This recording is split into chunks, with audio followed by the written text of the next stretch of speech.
പയറുണ്ടായി, കുറേ പയറുണ്ടായിട്ടുണ്ട്. ഒക്കെ ഉണങ്ങിപ്പോയിട്ടോ. ഉണങ്ങി കളയൊന്നുമില്ല, ഇത് പയർ മണി വിത്താക്കി മാറ്റും.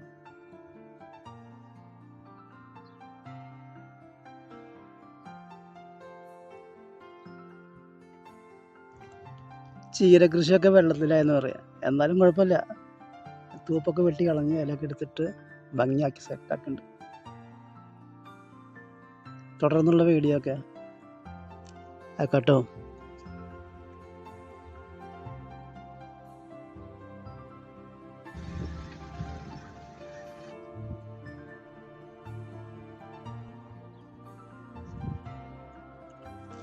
എൻ്റെ അലോവേറ കൃഷിയൊക്കെ അതായത് കറ്റാർവാഴ കൃഷിയൊക്കെ ആകെ മണ്ണ് ഒക്കെ പുല്ല് മൂടിയിട്ട് ഇരിക്കുകയാണ്. ഒക്കെ സെറ്റ് ചെയ്യാൻ പോകുന്നു. സെറ്റ് ചെയ്ത് കഴിഞ്ഞ ശേഷം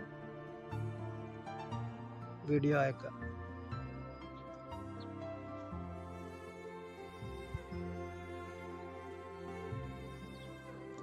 ഇവിടെ ഈ കാണുന്ന കൊട്ടയിൽ കയ്പൊക്കെയാണ്, ഭംഗിക്ക് വേണ്ടിയാണ് കൊട്ട ഉപയോഗിച്ചിട്ടോ. എന്നാലും ഭംഗിയില്ലേ കാണാനായിട്ട്, ഒരു വെറൈറ്റി ആയിക്കോട്ടെ എന്ന് വിചാരിച്ചു. കയ്പൊക്കെ നട്ടിട്ടുള്ളൂ. കഴിഞ്ഞ മാസം നട്ടതൊക്കെ കരിഞ്ഞു പോയി, ഞാൻ ഉണ്ടായിട്ടില്ല ഇവിടെ. എന്തായാലും ഇത് പൊടിച്ച് വരുമ്പോൾ നല്ല ഭംഗിയുണ്ടാവും കാണാനായിട്ട്.